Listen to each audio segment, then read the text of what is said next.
I used to believe that the worst thing that could happen to a soldier was dying in battle. I learned the hard way that some betrayals are worse than death. My name is Thomas Tom William Harrison. I'm 69 years old now, a retired colonel from the United States Army. But this story takes me back to when I was 24 years old, the day my entire world collapsed in a single moment. People ask me why I spent 45 years in the military, why I volunteered for every dangerous mission, why I seemed to have a death wish in combat. They ask why I never remarried after my divorce, why I chose the battlefield over a normal life. Some wounds are so deep, they change the very core of who you are. Mine happened on April 15th, 1978, when I discovered my father and my wife together. My mother died when I was 16, leaving just me and my father, Robert Bobby Harrison. Bobby was 41 then, a successful insurance executive from Charlotte, and what everyone called a silver fox. Handsome, charming, the kind of man women noticed. In 1976, I was 22, fresh out of West Point, assigned to Fort Bragg as a second lieutenant. That's where I met Linda Catherine Morrison. She wasn't working on base like I originally thought. She worked at a small local market near the base, stocking shelves and running the register. She came from a poor family, lived in a tiny apartment, and was struggling to make ends meet. But she was beautiful, blonde hair that caught the sunlight and green eyes that made my heart skip beats. More than that, she seemed genuinely sweet, grateful for any kindness, and impressed by my uniform and my prospects as an officer. I brought Linda home to meet Bobby for Christmas 1976.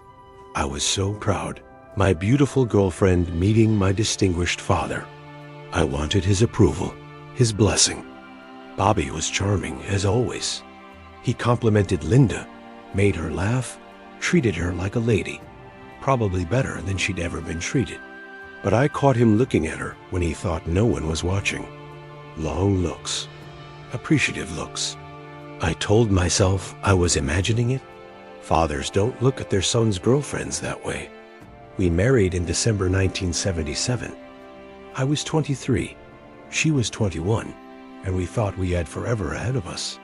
Bobby walked me down the aisle and gave a toast that brought tears to everyone's eyes. But when he hugged Linda after the toast, I saw his hands linger on her waist just a moment too long. March 1978. After just 3 months of marriage, I received orders for a 6-month deployment to Germany. When I called Bobby to tell him, he immediately suggested Linda come stay with him. "She's family now," he said. "It's my responsibility to take care of her when you can't." Linda was excited about the idea. After growing up poor, Bobby's large house in Charlotte probably seemed like a palace to her. "Take care of her, Dad," I said as we shook hands goodbye. "She's everything to me." "I'll take care of Linda like she deserves," he replied. Some promises are kept in the most twisted ways imaginable. According to what Linda told me later, Bobby started slowly. Compliments, expensive gifts, fine dinners, things she'd never experienced growing up poor. He made her feel special, chosen, worthy of luxury. "He made me feel like a princess," Linda would tell me later. "He said things you never said, noticed things you never noticed." Bobby told her I didn't appreciate her enough, that I was too focused on my military career, that she was too beautiful to waste her youth, waiting for a soldier who would always put duty first. And Linda, lonely and overwhelmed by the luxury Bobby provided, began to believe him. 6 weeks into my deployment, it happened. Linda was upset about something, and Bobby comforted her with wine and understanding words. One thing led to another. Predators don't pounce randomly. They study their prey, learn their weaknesses, and strike when the victim is most vulnerable. April 15th, 1978. The exercises in Germany ended 2 weeks early, and I decided to surprise Linda. I drove straight from the base to Charlotte, my heart racing with anticipation. It was 2:30 p.m. on a Saturday, when I pulled into Bobby's driveway. I used the key he'd given me years ago. The house was quiet, but I could hear voices upstairs. As I approached the partially open guest room door, I heard something that stopped me cold. "Oh God, Bobby. Yes, I love you." There are sounds that, once heard, echo in your mind forever. I pushed the door open. My wife of 4 months was naked in bed with my father.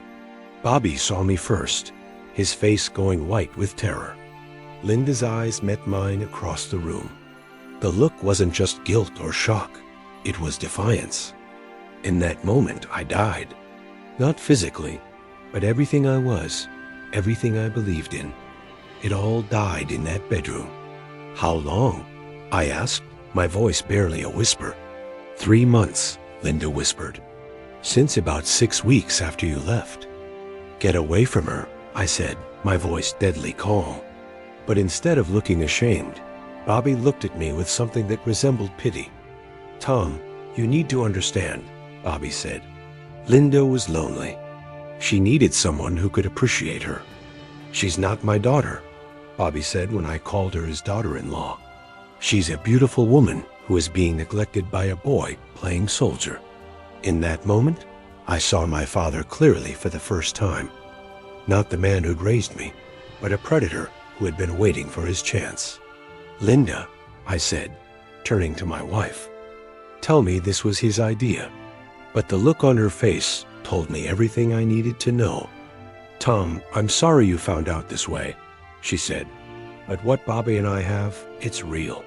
It's something I've never felt before." "What about our marriage?"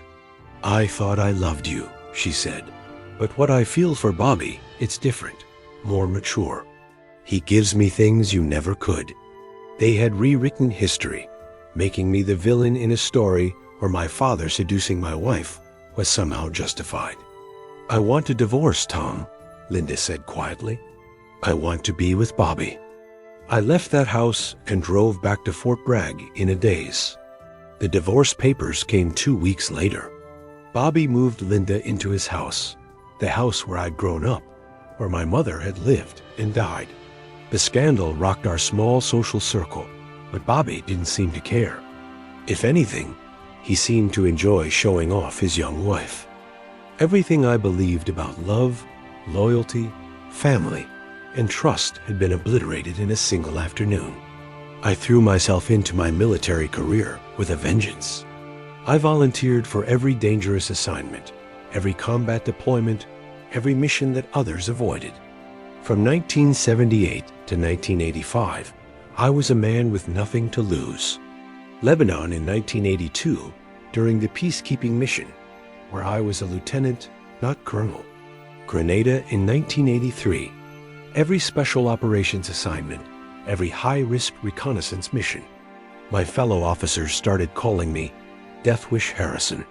I had a reputation for volunteering for missions that other soldiers considered suicide runs. When your own father betrays you, death stops being frightening and starts looking like relief. In 1982, during the Beirut deployment, I was leading a patrol when we came under heavy fire. My men took cover, but I kept advancing, walking directly into the kill zone. A sniper's bullet caught me in the shoulder. As the medic worked on me, I remember feeling profound disappointment that I was still alive. Some wounds never heal. They just learn to bleed internally. Bobby and Linda's twisted love story didn't have the fairy tale ending they expected. A relationship built on betrayal doesn't have a solid foundation. They stayed together for about 12 years, but the guilt and shame eventually poisoned their relationship. Linda became increasingly unstable, drinking heavily, paranoid that Bobby would do to her what he'd done to me. Bobby seemed to lose interest once the thrill of the conquest was over. Sometimes karma takes its time, but it always collects its debts. They divorced in 1990. Linda had a complete breakdown and never fully recovered. I heard she's living in a nursing home in Tampa now, suffering from dementia. Bobby died in 1995 at age 62, alone and bitter. I didn't attend his funeral. I'm telling you this story from my small, empty apartment in Fayetteville. Sometimes I put on my old dress uniform and visit the veterans at the local nursing home. We sit together, old soldiers sharing stories, and I counsel those struggling with family betrayal. I served 45 years in the Army, retired as a full colonel, survived 3 wars and dozens of dangerous missions. I have medals, commendations, and the respect of every soldier I ever served with. But I've been alone for 47 years. No wife, no children, no family, except for the brothers in arms who became my chosen family. Do I forgive them? I don't know. Forgiveness implies that they were sorry, that they regretted what they did. But they weren't sorry. They were just sorry their twisted relationship didn't work out. Some stories don't have happy endings. Some stories are just warnings about how quickly everything you love can be destroyed by the people who claim to love you most. My father and my wife didn't just destroy a marriage. They destroyed a young man's faith in everything he held sacred. They turned a hopeful 24-year-old into a walking ghost who spent decades trying to find meaning in a life that felt completely meaningless. But I survived. And sometimes survival is victory enough. This uniform I sometimes wear represents honor, duty, sacrifice, and service. My father and Linda couldn't destroy that, no matter how hard they tried. They destroyed my marriage, my trust, and my ability to love. But they couldn't destroy my honor. In the end, that's all any of us really have: our honor, our integrity, our commitment to being better than those who wronged us. And if you're still here, still listening to this old soldier's voice, thank you. Maybe you're listening from your phone on a break.